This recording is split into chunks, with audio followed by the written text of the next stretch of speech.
Empezamos esta serie de Apocalipsis, la hemos llamado El Rey Viene. Ese viene está como que la N parece bien rara, más rara que lo que pasa en Apocalipsis, pero ahí dice viene, el Rey viene. Y el tema de Apocalipsis es un tema, como bien dijo Santi la semana pasada, que a muchos les causa temor, porque empieza a hablar de las 7 cabezas, de los candelabros, de las estrellas. Algunos se transportan a la guerra del Armagedón y cuando el mundo va a explotar y se va a incendiar, y la serpiente antigua y el monstruo y los 7 cuernos y todas esas cosas. Y realmente el libro Apocalipsis, se van a dar cuenta a través de la serie, que son 10 semanas, hoy es la segunda, que es una carta de amor. Es la carta de un Salvador amoroso, nuestro Señor Jesucristo, que a través de un ángel le revela al apóstol Juan en la isla de Patmos un mensaje de anticipación, un mensaje de confrontación, de exhortación, pero de amor, para que estemos preparados para su segunda venida. Entonces no hay que tener miedo de meterse en el libro de Apocalipsis. Quiero aclarar algo también. Es imposible hacer un estudio profundo del libro de Apocalipsis en servicios dominicales y en 10 semanas. El libro de Apocalipsis, se van a dar cuenta que el tema que voy a tocar hoy, que se llama la carta a las 7 iglesias, voy a pasar solamente por un ladito, pero si profundizáramos ahí nos quedaríamos años estudiando el libro Apocalipsis. Pero a medida que avanzamos en la serie, yo le pido un favor, que usted vaya y lea el capítulo. Hoy voy a hablar del capítulo 2 y el capítulo 3 de Apocalipsis, la carta a las 7 iglesias. Y entonces usted vaya y léalo, porque cuando usted lo lea allá en su casa, usted, el Espíritu Santo, le va a revelar algo más de lo que pudo haber obtenido aquí. Créame que así es. ¿Está bien? Ahora, en el primer capítulo de Apocalipsis, dice la Biblia así, en el verso 1 del capítulo 1. Esta es la revelación de Jesucristo que Dios le dio para mostrar a sus siervos lo que sin demora tiene que suceder. Jesucristo envió a su ángel, 1, para dar a conocer la revelación a su siervo Juan, por quien por su parte da fe de la verdad, escribiendo todo lo que vio, la palabra de Dios y el testimonio de Jesucristo. Verso 3, dichoso, diga conmigo, dichoso, bienaventurado, ¿cómo se dice? Afortunado. ¿Quién? El que lee, y dichosos los que escuchan las palabras de este mensaje profético y hacen caso de lo que aquí está escrito, porque el tiempo de su cumplimiento está cerca. O sea que usted y yo debemos ser obedientes a lo que dice la palabra de Dios, que vamos a ser bienaventurados si escuchamos y ponemos atención a lo que dice este mensaje profético. La palabra de Dios es verdad, es poderosa. Cielo y tierra pasarán, mas su palabra permanece para siempre. Entonces es sabio que escuchemos y pongamos atención. ¿A cuánto les gusta saber acerca del futuro? ¿Sí o no? Todos queremos, ¿qué va a pasar mañana? Y si me voy de viaje, ¿cómo me va a ir por allá? Y cómo mirar en este próximo, como si quisiéramos tener una bolita de cristal y saber acerca del futuro. ¿Es así o no es así? Bueno, abra sus oídos porque le voy a hablar del futuro. Aquí acabo de leer que es una revelación de Dios, de Jesús mismo a través de su ángel al apóstol Juan, para que sepamos lo que ha de pasar hasta que Él vuelva. Porque te tengo una noticia, Jesús dijo que iba a volver. ¿Y sabes qué va a pasar? Que va a volver. ¿Por qué? Porque todo lo que Él dijo que haría, lo hizo. Y lo que dijo que hará, lo va a cumplir. El propio apóstol Juan, allí en el libro de Apocalipsis, en el verso 9, dice así: yo, Juan, vuestro hermano y compañero en la tribulación, en el reino y en la perseverancia de Jesús, estaba en la isla llamada Patmos a causa de la palabra de Dios y del testimonio de Jesús. El apóstol Juan no estaba preso en Patmos por ser criminal. Él, por predicar la palabra de Dios, fue arrestado, y ese man sí tenía un pellejo duro. A él lo metieron en una olla de aceite para freírlo como una papa frita y no se murió. O sea, el man tenía un pellejo pero duro, no se chamuscó ni siquiera.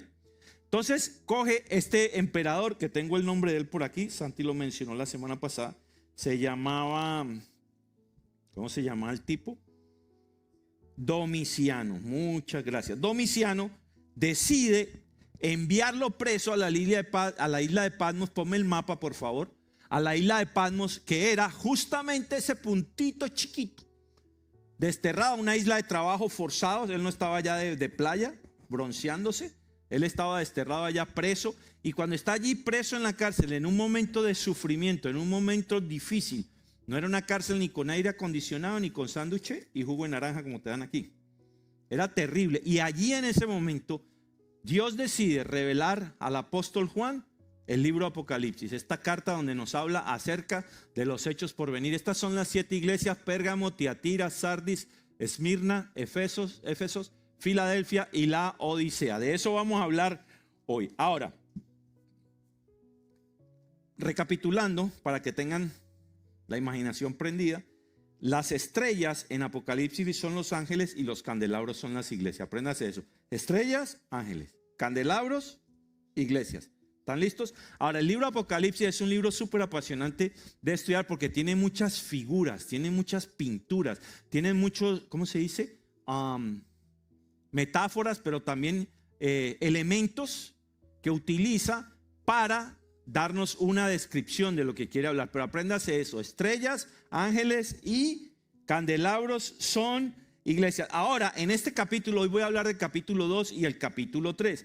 En el capítulo 2 y el capítulo 3, Juan habla a las iglesias. Hoy vamos a ver qué fue lo que le habló a las iglesias, y muchas de las declaraciones que vamos a ver hoy en estos dos capítulos. Jesús dice: conozco tus hechos, conozco tus obras. Y también dice: pero tengo esto contra ti.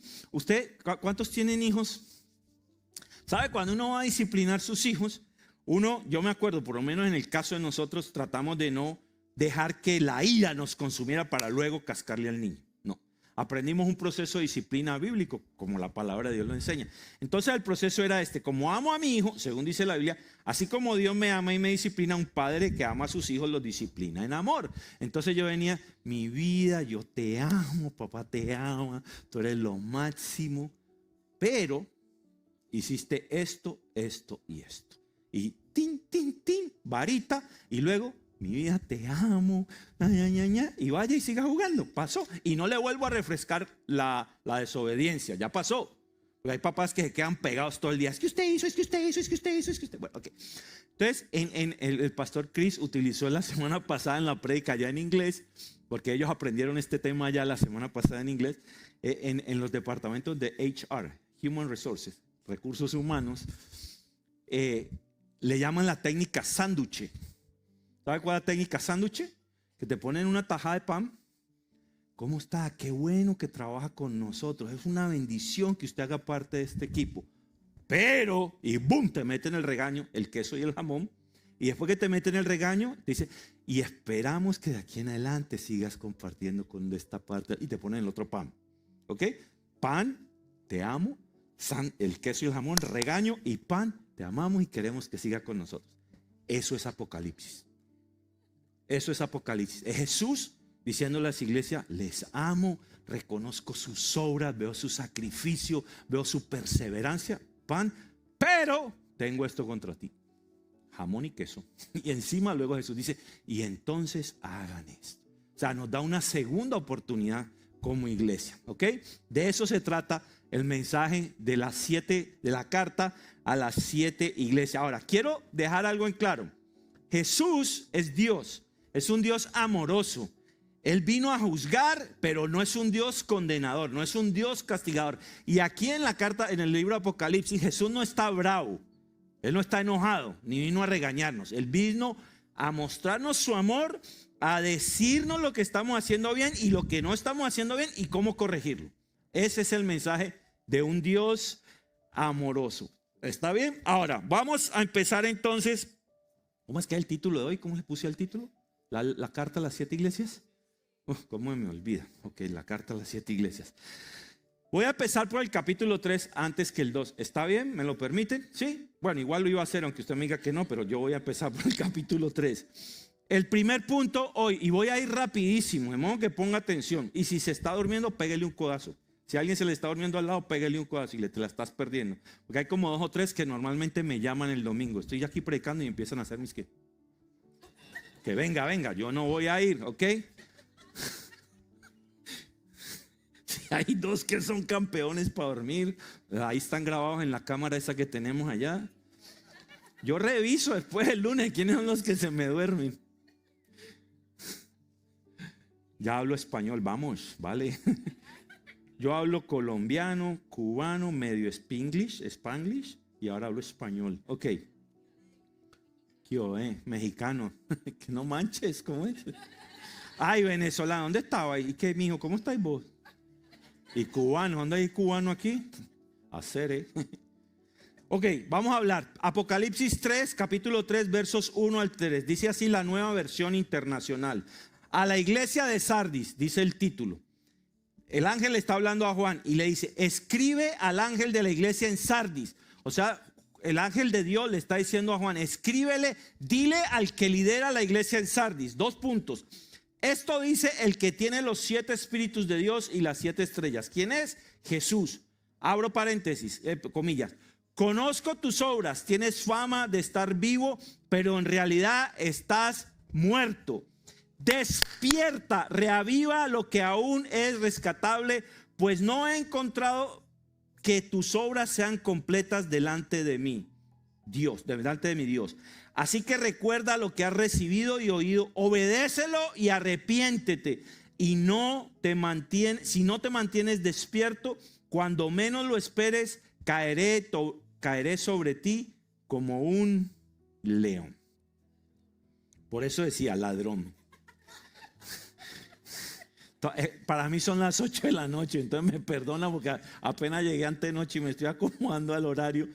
Ok, quiero darle un contexto de qué pasaba en la iglesia de Sardis. Esta iglesia era conocida por su vida desenfrenada, suave y lujosa. Era una iglesia rica, billetuda, pero eran perezosos. Esta ciudad, Sardis, estaba localizada en medio de acantilados. Entonces era una ciudad de difícil acceso para ser conquistada por otras. Pero ellos se confiaron en eso.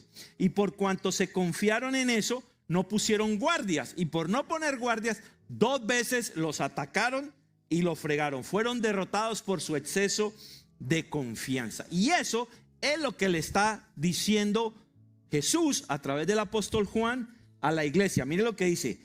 Ustedes tienes fama de estar vivo, porque era una iglesia muy lujosa, muy llamativa, muy... ¿cómo se dice? Bueno, como se diga, era una iglesia que se veía que hacía mucho, pero le hace una declaración durísima. Le dice, ustedes tienen fama de estar vivos, pero en realidad están muertos. ¡Qué terrible! Lucir bien, pero no hacer nada. Hey, quiero que sepas algo.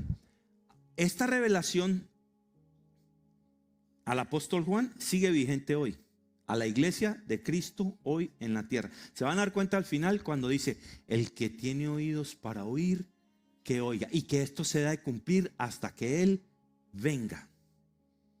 O sea que, no, pero es que esa era la iglesia de Sardis y yo no soy sardina ni soy de Sardis, yo no soy de allá. No, estas cartas son a la iglesia de Cristo en la tierra. Y si usted es parte de la iglesia de Cristo en la tierra, esta carta es para usted y para mí. Qué terrible que Dios te diga, estás muy vivo, luces muy bonito, parece que haces todo bien. Tiene mucho lujo, muchos suntuosos, muchas cosas llamativas, pero estás muerto. Te confiaste en lo que tenías. Se confiaron en los acantilados, bajaron la guardia y vinieron y los vencieron 2 veces.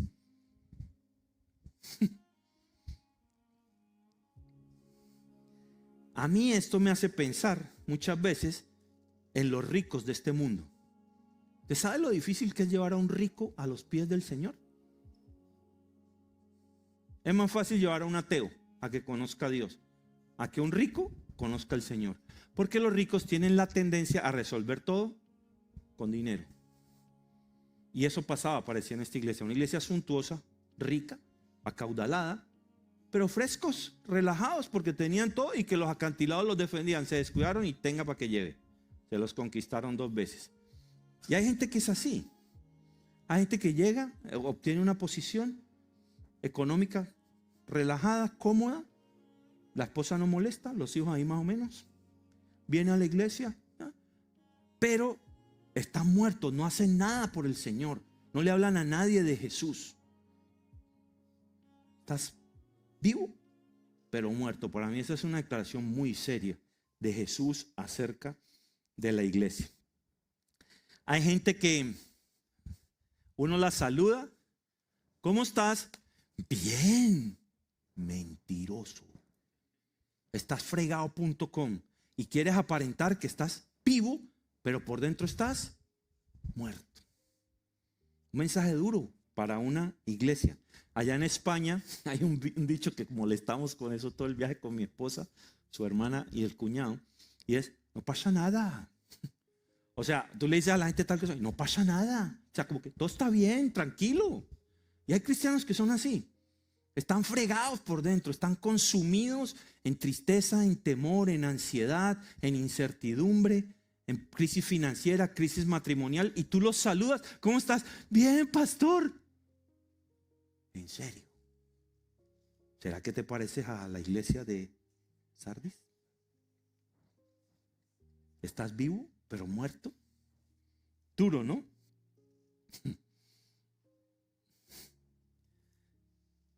Esa iglesia yo creo que se olvidó de hacer lo que Jesús dijo que hiciéramos hasta que Él volviera en Mateo 28, lo que conocemos como la Gran Comisión. Vayan y hagan discípulos, bautizando a toda la tierra, bautizándolos en el nombre del Padre, del Hijo, del Espíritu Santo, enseñándoles todas las cosas que yo les he enseñado, hasta que yo, y bautizándolos en el nombre del Padre, y hasta que yo regrese. O sea, Jesús en Mateo 28 les está diciendo, y parece que a esta iglesia se le olvidó seguir haciendo lo que Jesús dijo que hiciéramos todo el tiempo hasta que Él regresara. Esa es la iglesia de Sardis. No pasa nada. Ok, ahora, el mensaje de Jesús a la iglesia de Sardis es: Él quiere que nosotros estemos ocupados en las cosas que Él nos mandó a hacer hasta que Él regrese. Entonces, mi recomendación para mi vida y para ustedes es que no te quedes quieto. No te quedes quieto. No te quedes quieto en las cosas del Señor. Les voy a decir algo bien delicado, pero bien de todo mi corazón. ¿Sabe cuánto me duele que la gente no venga a la iglesia? Y ustedes dirán, ¿por qué, pastor? ¿Es que usted quiere llenar la iglesia? No, la iglesia la llena el Señor. Él los trae. Ese es trabajo del Señor, no es mi trabajo. Sino que hay gente que cree que viniendo a la iglesia su vida está solucionada. Y hay otros que ni siquiera vienen. Sardis, no, estoy bien. Y no puedes perdonar a tu esposo. No, estoy bien. Y tienes envidia de tu jefe. No, estoy bien. Y andas en el chismorreo. Es un mensaje duro para una iglesia que parece muy bonita. ¿Y cuántas de esas iglesias pueden haber hoy? Por eso yo digo, este mensaje es vigente para hoy. ¿Cuántas iglesias lucen muy bonitas y lucen muy vivas? Pero la gente anda fregada.com. No maduran, no crecen en su vida, sus relaciones no mejoran, antes empeoran. Por eso los miércoles, cuando empecemos el 10 de junio, véngase para acá. Mire, no hay más necio que aquel que sabe que necesita cambiar y no quiere cambiar. Y el discipulado de 10 semanas de sanidad integral es un discipulado, no se necesita estar fregado así en la olla, en la inmunda. Ay, no, tengo que sanarme. No, es para toda la iglesia. Todos ustedes y yo necesitamos sanidad. Entonces no seamos una iglesia como la de Sardis, una iglesia tan bonita, viva, pero muerta. Muy difícil. El otro día estaba hablando con mi esposa, veníamos en el avión o en el carro hacia uno de los aeropuertos y le decía, amor, el sistema americano, todo el mundo sueña con el retiro. No, me voy a retirar. ¿Y qué vas a hacer? ¿Rascarte el ombligo? ¿Medirte la profundidad del ombligo? ¿Qué vas a hacer después? Sí, o sacarse tierrita o yo no sé qué van a hacer. Con el Señor uno nunca se retira, hermano. Uno está hablando del amor de Dios todos los días hasta que se te acabe el oxígeno. Con el Señor uno se gradúa. El día de graduación es cuando se te acaba el oxígeno y te vas para allá. Pero uno no se retira. Yo hoy en la fila vinimos de votar los colombianos, votamos por nuestro presidente hoy. Y una parejita al frente, no, que yo tengo un negocio de muertos y de funeraria. Y venga, ¿y usted sabe para dónde se va el día que se muera? Le digo a la señora. Y se queda así, me dice, no, yo no hablo de religión. Y yo, bueno, está bien. Pero uno tiene que aprovechar cualquier oportunidad porque no quiero ser una iglesia muerta. Yo no quiero ser una iglesia, un servicio bonito, de gente bonita, de saludo rico, una iglesia financieramente saludable, una iglesia de restauración, de amor.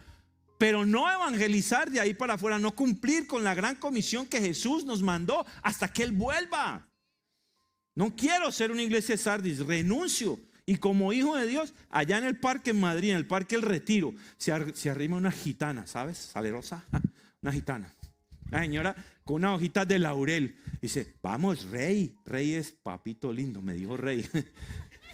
Y mi esposa al lado me dice, vamos, Rey, te tengo la hojita de laurel para la buena suerte. Digo, no, la buena suerte no existe. Usted tiene que creer en Dios. De una yo le salí hacia el ruedo y ya se quedó como que... Terminó con mi esposa llorando y recibiendo al Señor. Porque yo me fui de vacaciones. Pero uno tiene que andar alerta. ¿Para qué Dios te mandó a otro lugar? ¿Para comer paella y engordar? No. Esa era la excusa. Uno no se retira con el Señor, uno se gradúa. Entonces ese es el primer llamado a la primera iglesia. Jesús quiere una iglesia que trabaja. Ese es el primer punto. Una iglesia que trabaja. Y Él sabe tus tareas, Él sabe tus hazañas, Él sabe tus logros, pero Él no quiere que te quedes quieto. Segundo punto, Jesús quiere una iglesia que lo ame a Él, una iglesia que ame a Jesús. Ahorita sí me devuelvo a Apocalipsis 2. ¿Listos? Dice así el verso 2 al 3 del capítulo 2 de Apocalipsis. Mensaje a la iglesia de Éfeso. Escribe al ángel que está, en la iglesia de Éfeso. Yo conozco tus obras, tu fatiga, tu perseverancia y que no puedes soportar a los malos y has sometido a prueba a los que se dicen ser apóstoles y no lo son y los has hallado mentirosos. Tienes perseverancia y has sufrido por mi nombre y no has desmayado. Jesús le dice, yo conozco lo que has hecho, cuánto has sufrido, cuánto has perseverado, cuánto has rechazado a los mentirosos. Jesús está diciendo, yo conozco el corazón tuyo, yo conozco el corazón de esta iglesia. Ahora, Pablo visitó Éfeso en el año 53. Pablo funda esta iglesia en el año 53 después de Cristo en su tercer viaje misionero.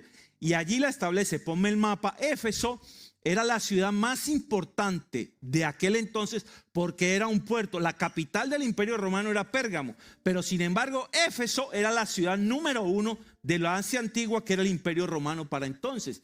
Éfeso era un puerto donde había mucho comercio, donde había mucha actividad. ¿Sabe cómo son los puertos? Está situada justo en la entrada a Asia. Ese era el puerto más importante. Ahora, si pudiéramos hacer una evaluación de qué tipo de iglesia era la iglesia de Éfeso, era la más pujante de todas. Había crecido impresionantemente durante esos años. Imagínense esta joyita de líderes que tenía la iglesia de Éfeso. La fundó el apóstol Pablo, se la deja pastoreando a Timoteo y finalmente Juan, el que escribe Revelaciones desde Patmos, termina pastoreando esa iglesia antes de ser extraditado o deportado o tirado para Patmos. O sea, era una iglesia poderosa, era la más pujante, una iglesia clase A. Siempre estaban ocupados doctrinalmente, sólidos y protectores de la verdad. Lo acabo de leer. Sin embargo, fíjese lo que acabo de leer, voy a repetirlo.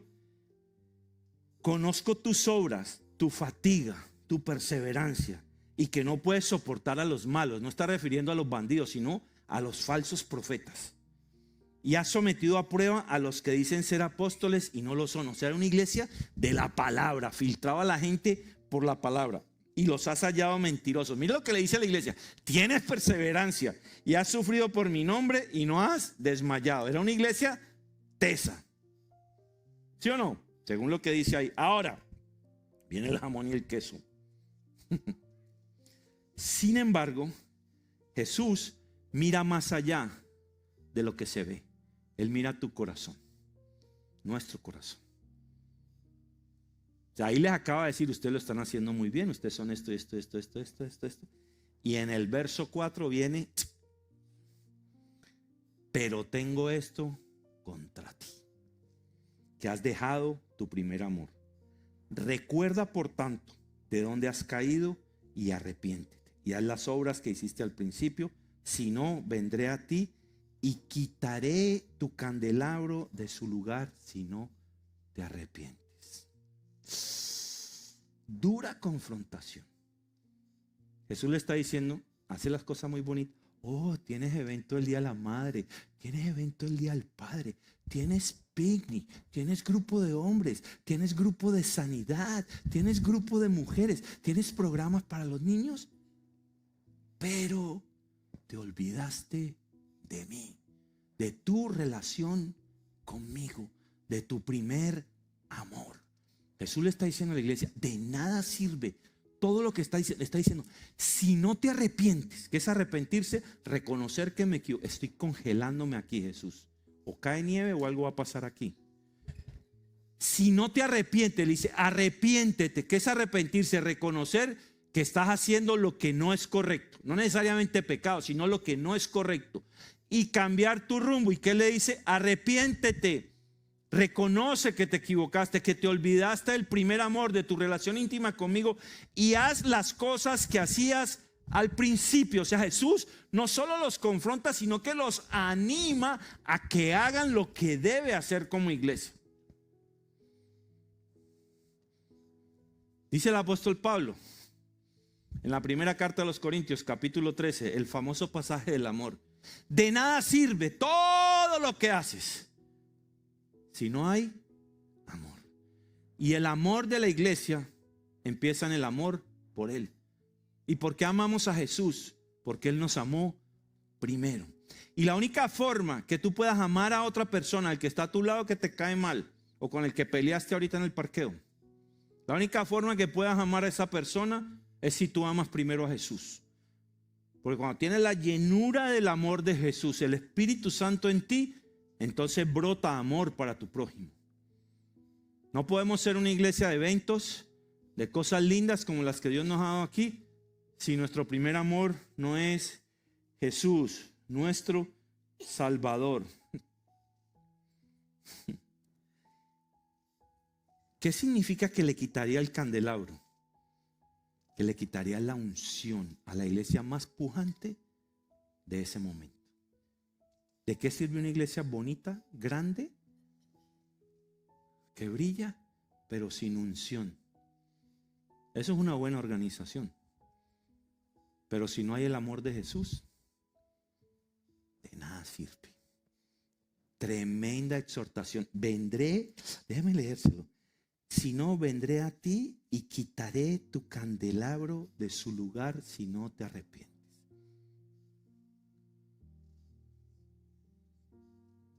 Además, hay algunos de nosotros que hacemos muchas cosas.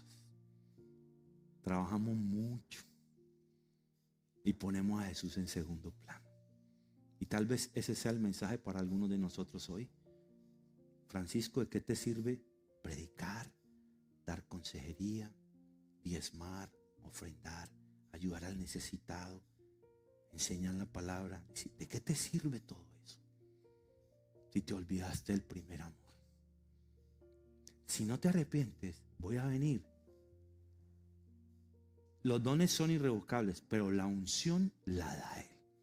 Y el candelabro aquí es símbolo de unción. La iglesia de Éfeso.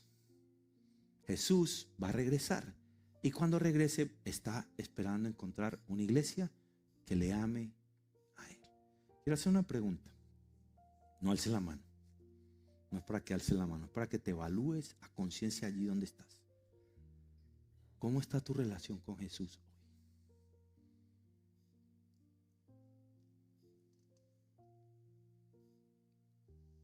¿Cuánto tiempo oras al día? 5 minutos en el carro, pastor, porque es que voy tarde. ¿Cuál fue el último capítulo que te leíste de la Biblia y el Espíritu Santo te habló algo? ¿Cuándo fue la última vez que fuiste al grupo de hombres y oramos juntos?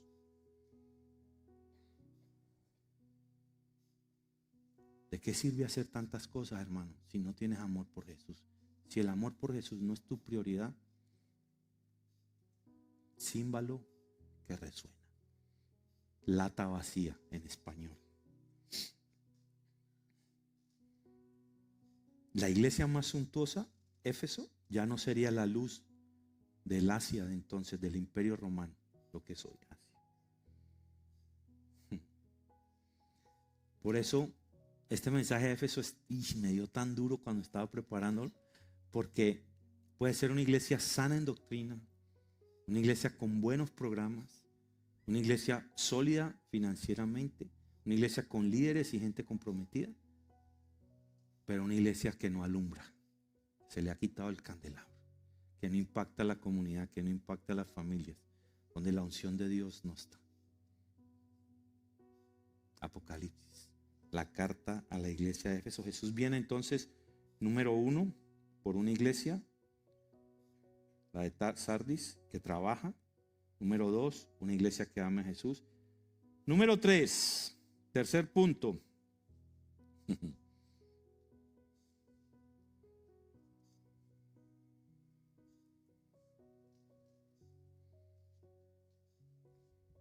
Perdón, me devuelvo a algo que me iba saltando y es bien importante.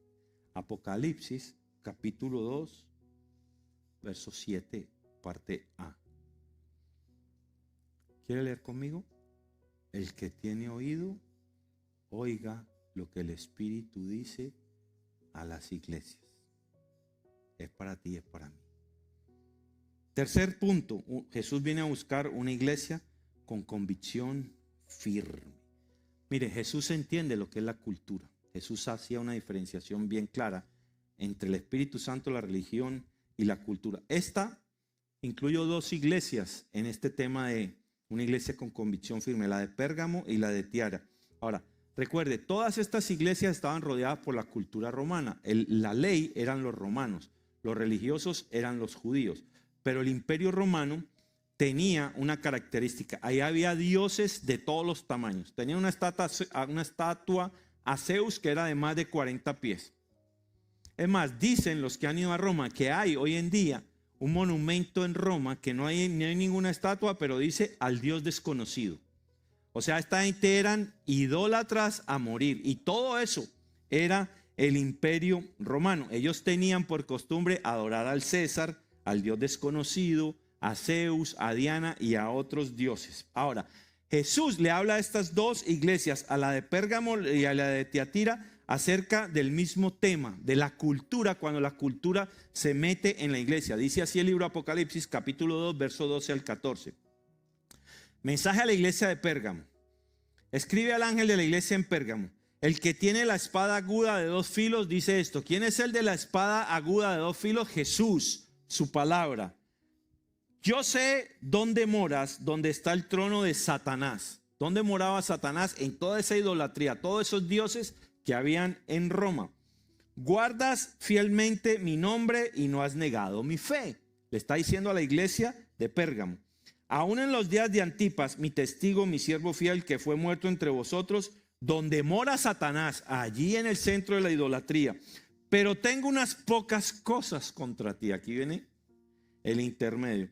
Porque tienes ahí a los que mantienen la doctrina de Balaán, que enseñaba a Balac a poner tropiezo ante los hijos de Israel, a comer cosas sacrificadas a los ídolos y a cometer actos de inmoralidad. Fíjense lo que estaba pasando. La cultura se había metido en la iglesia. Ahí está diciéndolo. Ahí les dice: tengo algo contra ustedes, que mantienen la doctrina de Balaán, que enseñaba a Balac. Balac era un rey de los moabitas. Esa historia está en el libro de Números, capítulo 22, y él contrataba a un profeta que se llamaba Balac, y lo contrataba para que maldijera al pueblo de Israel.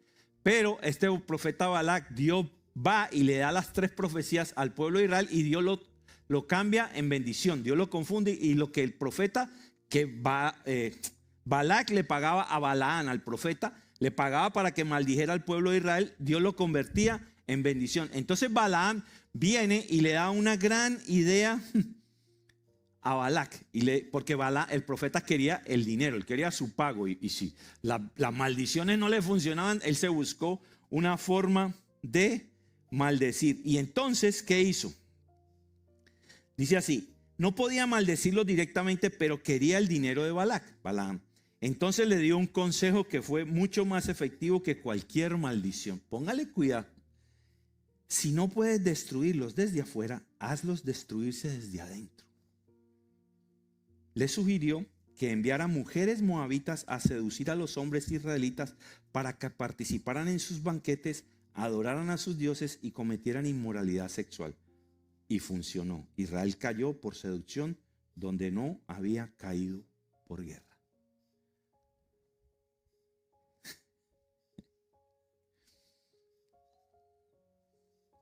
Pérgamo, leo textualmente, fue el centro oficial del culto al emperador romano en Asia, donde Satanás tiene su trono. Lo leímos 2 veces en el pasaje de Apocalipsis.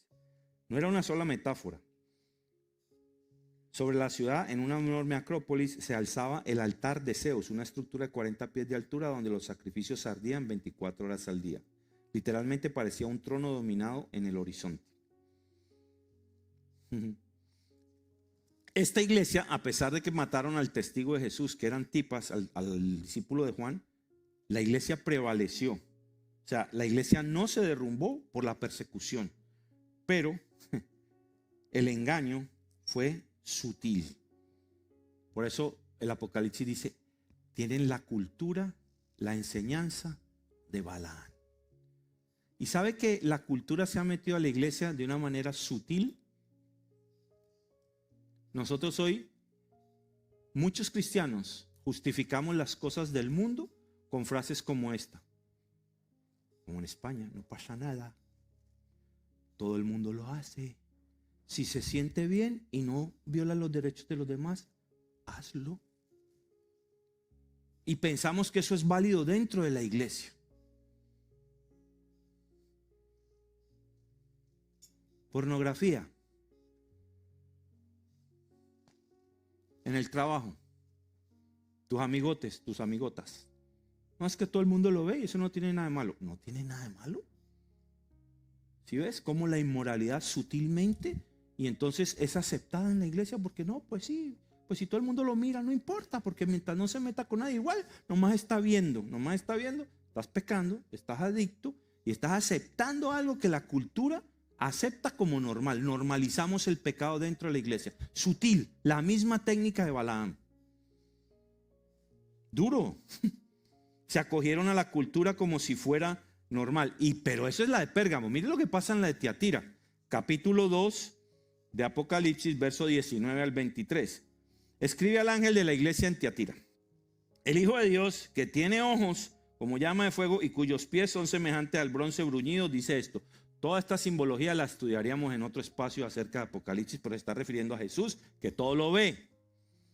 Yo conozco tus obras, tu amor, tu fe, tu servicio y tu perseverancia, y que tus obras recientes son mayores que las primeras. O sea, una iglesia, vaya, vamos, ¿sí o no? Para adelante. Pero tengo esto contra ti, que toleras a esa mujer Jezabel, que se dice profetiza y enseña y seduce a mis siervos que cometan actos inmorales y coman cosas sacrificadas a los ídolos. Les he dado tiempo para arrepentirse y no quieren arrepentirse de su inmoralidad. Mira, la postraré en cama y a los que cometen adulterio con ella los arrojaré en gran tribulación si no se arrepienten de las obras de ella. Y a sus hijos mataré con pestilencia y todas las iglesias sabrán que yo soy el que escudriña la mente y los corazones y os daré a cada uno según vuestras obras. Esta Jezabel que menciona Apocalipsis no es la misma que era la esposa de Acab, ¿no? Acab era un idiota útil, un inútil. Acab era un rey que no hacía nada, la que mandaba era la mujer. Era una bandida, esa señora era mala, calculadora, astuta. Le hace la historia. 450 profetas de Dios se derrumbó la señora esa. Imagínense, era brava la señora, planchaba con la mano así. No le da caspa y no pólvora de lo brava que era esa señora. Y esta Jezabel es otra que está en la iglesia de Tiatira.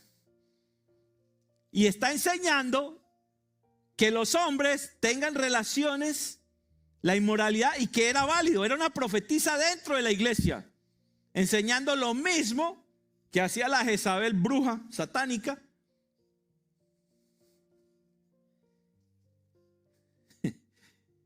Y resulta que Dios unge a un señor que se llama Jehu, Jehu, como rey y profeta con una misión: ejecutar lo que él había decretado sobre la vida de Jezabel, la del Antiguo Testamento, que está en Primera de Reyes capítulo 21. Jesús había decretado en Primera de Reyes capítulo 21 verso 23: los perros comerán a Jezabel en el campo de Jezreel. Eso dice Primera de Reyes. Y cuando este hombre Jehú es ungido como rey y profeta, él entra al pueblo como rey, y esta Jezabel, esta de Reyes, de Primera de Reyes, está en un balcón pintoreteada, toda coqueta así, ¿no? Esperando ahí a ver quién entraba. Y cuando el rey la ve, le dice a los súbditos: ¿quién es esa? Y los súbditos la empujan y la señora cae y se revienta la cabeza contra el piso. Y dice que el rey pasó con su caballo por encima y se fue. Y luego, como rey, mandó a traer los restos para que la sepultaran. Y resulta que fueron y se la habían comido los perros, como Dios había dicho en Primera de Reyes. Eso mismo le está diciendo Dios a la iglesia de Tiatira: que si dejan que la cultura se meta dentro de la iglesia, van a terminar igual. Sus hijos, sus generaciones. Es que es duro, hermano. Este libro está buenísimo. Y a sus hijos mataré con pestilencia, y todas las iglesias sabrán que yo soy el que escudriña las mentes y los corazones, y los daré a cada uno según vuestras obras.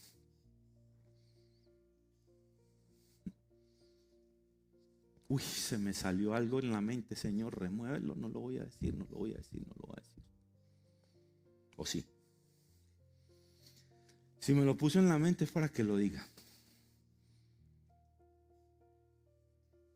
Pastor, tengo un problema. Mi marido tal cosa, mi mujer tal cosa, cualquiera. Años en esto, en la consejería.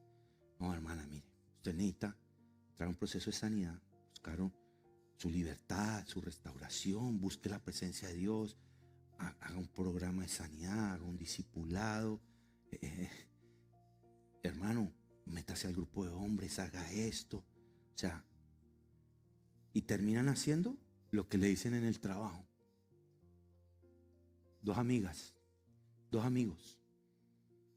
Porque todo el mundo lo hace, porque eso es lo común, pero lo común allá afuera, donde Satanás es el príncipe de este mundo. Hermano, Satanás no anda con cacho y cola y un tenedor así para pincharte en la espalda. Satanás se disfraza como ángel de luz, con tu mejor amigo y con tu mejor amiga. Pero como no te metes con Jesús, como no lees su palabra, como no oras, no tienes discernimiento para ver cuándo la cultura del mundo: ay, voy, sos bobo, tienes más en tu iglesia para que el pastor compre carro nuevo.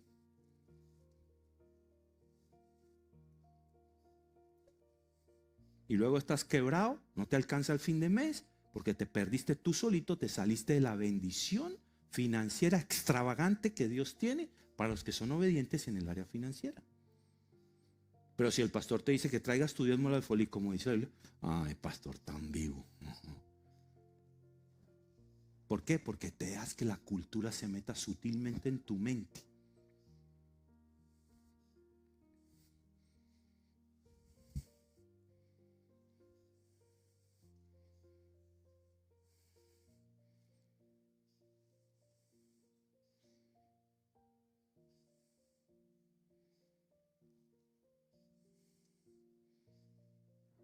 ¿Saben qué pasa con esta iglesia? La de Pérgamo y la de Tiatira, que es la más común hoy en día. La cultura se metió en la iglesia. La gente no ora, no leen la Biblia, andan en inmoralidad, andan en mentira, en chisme, y les vale 3 pesos, como dicen los españoles. No pasa nada. Y quieres vivir en bendición. Hello. Hello. Pastor, ¿qué hago? Hermano, hermana, yo creo que debería. De paso, yo no soy de los pastores que le controlo la vida a la gente, ni le digo qué tiene que hacer. Solamente le digo: mira, considera y pienso que esto es lo que deberías hacer, pero tú decides. Y si tú no me haces caso a mí, eso está bien. Y si me haces caso, también está bien. Es tu problema, no pasa nada. Pero, ¿para qué me vienes a pedir un consejo si le estás obedeciendo al mundo? Si dejaste que la cultura invadiera tu cerebro. Es que no puedo perdonar porque lo que él me hizo es imperdonable. Lo que ella me hizo, ¡ja!, que se pudra en el infierno. Dígame una cosa, ¿cuántos pecados imperdonables muestra la Biblia? ¿Alguien que me conteste? Uno solo, la incredulidad. Es el único pecado que condena. Aquí no hay pecados capitales y veniales y menores. Y eso es una categoría que le dieron algún día. Pecado es pecado. Pero entonces nosotros los categorizamos, entonces pensamos que no, yo soy buena persona porque yo no he matado a nadie, pero me robo los lápices de la empresa. Eso es pecado y es delito. Entonces no, todo el mundo lo hace, todo el mundo poncha el reloj y se vuela una hora antes. Dejaste que la cultura se metiera en tu mundo. Pérgamo y te atira en tu mente y en tu vida. Y quieres prosperar. Va a venir juicio de Dios. Jesús es serio. Te voy a traer consecuencias sobre tu vida, sobre tus hijos y sobre tus generaciones. No juguemos con Dios, hermanos. Ahí dice que Él lo ve. Empieza diciendo, al que todo lo ve, de Dios nadie se puede ocultar. Todo lo que el hombre siembra, cosecha. Punto. Y me voy con la cuarta y última iglesia. Entonces dijimos, una iglesia que está trabajando, una iglesia que ama a Jesús. Segundo, tercero, una iglesia que se me perdió. De convicción firme, que no deja que la cultura sea la que gobierne sus decisiones. Y Jesús sabe que nosotros somos seres humanos que vivimos en culturas, en naciones, pero Él no quiere que la cultura sea lo que finalmente determine nuestras decisiones. Y cuarto y último punto, una iglesia que perdure. Dice el libro de Apocalipsis capítulo 2 verso 8 al 10, mensaje a la iglesia de Esmirna. De hecho, tengo tres iglesias en este punto y lo voy a hacer rápido. Tengo la de Esmirna, la de Filadelfia y la de la Odisea. Tenían la misma cosa las tres. Dice, y escribe al ángel de la iglesia de Esmirna, el primero y el último, el que estuvo muerto y ha vuelto a la vida, dice esto. ¿Quién es? Jesús. Dice, el que estás diciendo esto soy yo. El primero y el último, el que estuvo muerto pero volvió a la vida, el que resucitó. Yo conozco tu tribulación y tu pobreza, pero eres rico. ¿Cómo así? Jesús le está diciendo, yo conozco tu tribulación y tu pobreza, pero eres rico. Y la blasfemia de los que se dicen ser judíos y no lo son, sino que son sinagoga de Satanás. No temas lo que estás por sufrir. He aquí, el diablo echará a algunos de vosotros en la cárcel para que seáis probados y tendréis tribulación por 10 días. Sé fiel hasta la muerte y yo te daré la corona de la vida. El que tiene oído, que oiga lo que el Espíritu dice a las iglesias. Esta es una de las pocas iglesias que en esta carta K7, Jesús no le dice tengo esto contra ti. Ahí no le dijo como a las anteriores tengo esto contra ti. Ahí le dice mira, vas a sufrir.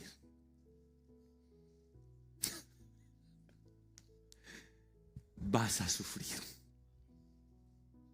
¿Sabe que hay gente que tiene vidas sufridas? Enfermedad, soledad, traición, y salen de una y parece que no despegan y caen en otra. Y eso está diciendo, pero has perseverado.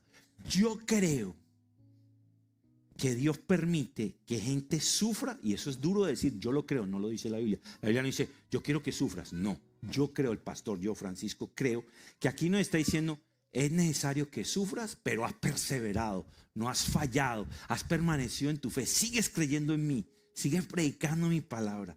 Como si hubiera gente que es necesario que sufra y persevere para que otros que sufren menos aprendan a perseverar en Dios.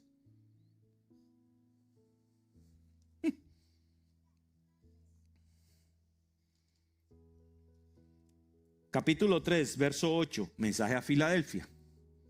Yo conozco tus obras. Mira, he puesto delante de ti una puerta abierta que nadie puede cerrar, porque tienes un poco de poder, has guardado mi palabra y no has negado mi nombre. He aquí, yo entregaré a aquellos de la sinagoga de Satanás que se dicen ser judíos y no lo son, sino que mienten. He aquí, yo haré que vengan y se postren a tus pies y sepan que yo te he amado. Porque has guardado la palabra de mi perseverancia, yo también te guardaré de la hora de la prueba. Es hora de que está por venir sobre todo el mundo para poner a prueba a los que habitan sobre la tierra. vengo pronto, retén firme lo que tienes para que nadie tome tu corona. Y al vencedor le haré una columna en el templo de Dios y nunca más saldrá de allí. Escribiré sobre el nombre de mi Dios, el nombre de la ciudad de mi Dios, la nueva Jerusalén que desciende del cielo de mi Dios y mi nombre nuevo. El que tiene oído, oiga lo que el Espíritu dice a las iglesias. O sea que Dios puede hacer que tus enemigos sufran y cuidarte a ti del sufrimiento. Pero en la anterior nos está diciendo, puede que sufras. Hay algunos que Satanás los va a coger, los va a encarcelar y otros van a sufrir por 10 días. Y acuérdense que para Dios un día son como 1000 años o 1000 años como un día. Y por último, a la iglesia de la Odisea, capítulo 3, verso 15.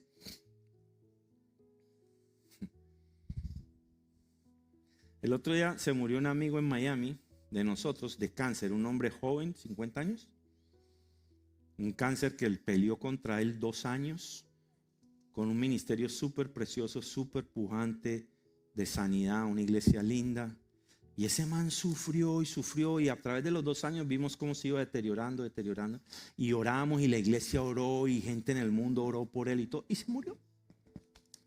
Y uno entra como en este pensamiento humano, Señor, pero una persona que está haciendo el bien, que está echando para adelante, que está ayudando a tanta gente, que está impactando vida. ¿Por qué? Nunca él se apartó del amor del Señor. Nunca su esposa y sus hijas se apartaron del amor de Dios. Siguieron creyendo en él. Perseveraron a pesar del sufrimiento. Pero hay algunos cristianos que apenas les viene una mala temporada. Ay, no, yo no vuelvo a la iglesia porque Dios no me ayuda. ¿A qué venías? ¿A que Dios te bendijera? Dios ya te bendijo con la vida de Jesús. Hey, tú no vienes a la iglesia para que Dios te bendiga. Eso no es verdad. Bájese el bus. Nosotros venimos a la iglesia a celebrar que Él ya nos bendijo. Por eso lo alabamos, por eso levantamos su nombre, por eso levantamos las manos. Nos unimos como familia. La iglesia no es este edificio, la iglesia eres tú. Nos unimos la iglesia en un edificio a alabar y levantar el nombre de nuestro Señor en alto. Pero el día que te venga la mala, la caída, te echen del trabajo, ay, yo no vuelvo a la iglesia porque Dios permitió que me echaran del trabajo. ¿Dónde está tu perseverancia? Iglesia de Filadelfia. A la primera mala onda, mala racha, te alejas del Señor. ¿Dónde estaba tu fe? ¿Dónde estaba tu esperanza? Capítulo 3, verso 15, iglesia de la Odisea. Esta es la última con la que quiero terminar. Yo conozco tus obras, otra vez Jesús conoce, que ni eres frío ni caliente. Mi esposa no sabía lo que yo iba a predicar y habló de eso hace un ratico. Ojalá fueras frío o caliente. Así, puesto que eres tibio y no frío ni caliente, te vomitaré de mi boca. Porque dices, soy rico, me he enriquecido y de nada tengo necesidad. Y no sabes que eres un miserable y digno de lástima y pobre, ciego y desnudo.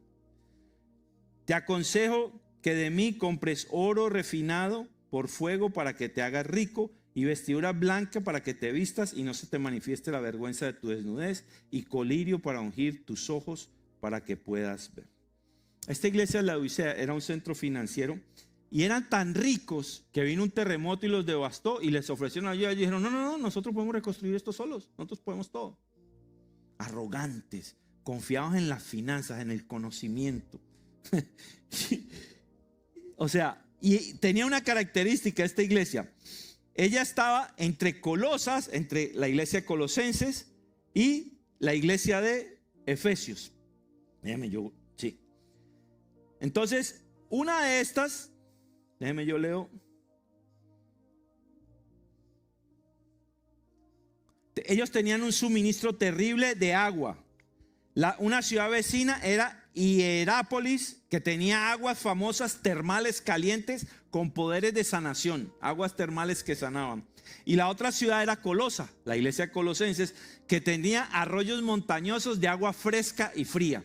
Y en medio estaba esta iglesia, que eran ricos, pero que no tenían agua. Pero al lado tenían aguas termales saludables que sanaban y al otro lado tenían aguas frías, frescas que daban vida. Entonces ellos hacen un acueducto para traer las aguas termales a su ciudad y resulta que el acueducto era tan largo que cuando el agua llegaba, llegaba tibia y olía feo. Dice que a calcio, cloruro de calcio, creo que es. Permítame, yo leo. Entonces, carbonato de calcio. O sea, si tú te tomas un agua de carbonato de calcio, lo primero que va a hacer es vomitar. Agua tibia con sal. Tómate un vaso. ¿Usted no le ha pasado en el verano aquí en Dallas que usted deja una botella de agua en el carro y se va, entra a la oficina, al trabajo y por la tarde que hay 100 grados, usted se sube al carro, abre la botella y se toma un buche de agua? Horrible, agua caliente. Entonces Jesús está utilizando una metáfora de algo que es realidad en esa iglesia, que no podían tener ni agua caliente, saludable, ni agua fría, fresca, y les dice, ustedes son tibios y los voy a vomitar, y así son conmigo. Y hay gente que sale por la puerta y le dicen, ¿de dónde viene? No, estaba con unos amigos. Tibio, no eres capaz de decir, estaba alabando a mi Señor, a mi Jesús. Les da miedo. Y no tienen fresco, no tienen agua viva en su ser para compartir con otros. Dios, el Espíritu Santo dentro de ti es agua viva que te llena y te da la capacidad de bendecir e impactar la vida de los otros. Pero hay gente que ni bendice ni hace nada. Agua tibia. Y dice, al que sea tibio, yo lo vomitaré. Póngase de pie, yo quiero orar. Vimos 4 iglesias. Jesús viene por una iglesia que trabaja, Sardis. Jesús viene por una iglesia que le ame, Éfeso.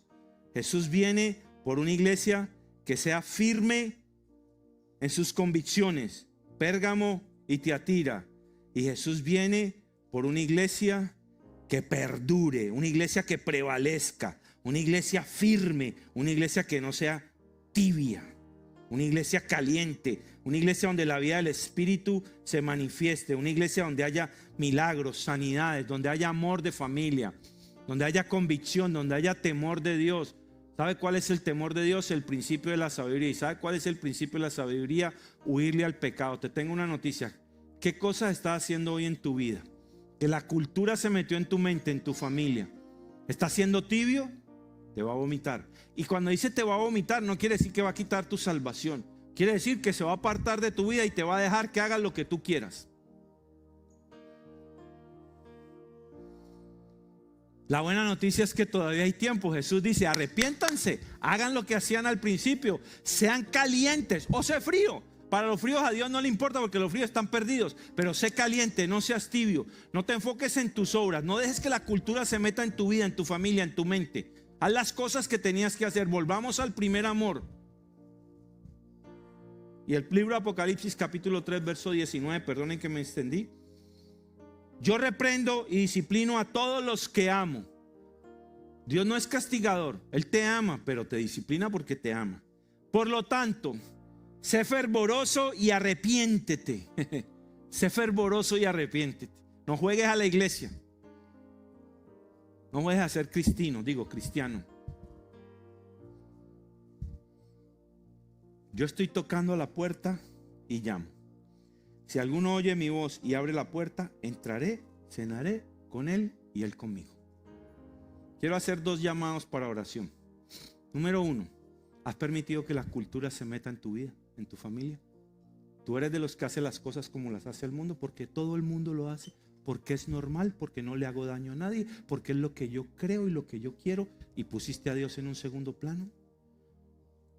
¿Crees que estás tibio? ¿Te enfriaste? ¿Quieres bendición en tu vida pero no quieres el primer amor de Jesús? No, eso es pagar el precio del discipulado, tomar mi cruz, seguirlo. Eso está muy difícil para mí. Voy a orar por esa persona. No voy a hacer que pases aquí ni que levantes tu mano. Solo quiero orar por ti. Pelea al Espíritu Santo que está en ti, que escuchaste lo que yo dije hoy. Que Dios te está hablando. Que te arrepientas. Que si tienes oído, que oigas. Que Él va a volver y espera ver una iglesia que esté en sus obras, que esté en amor y una iglesia caliente. Una iglesia guiada por su Espíritu.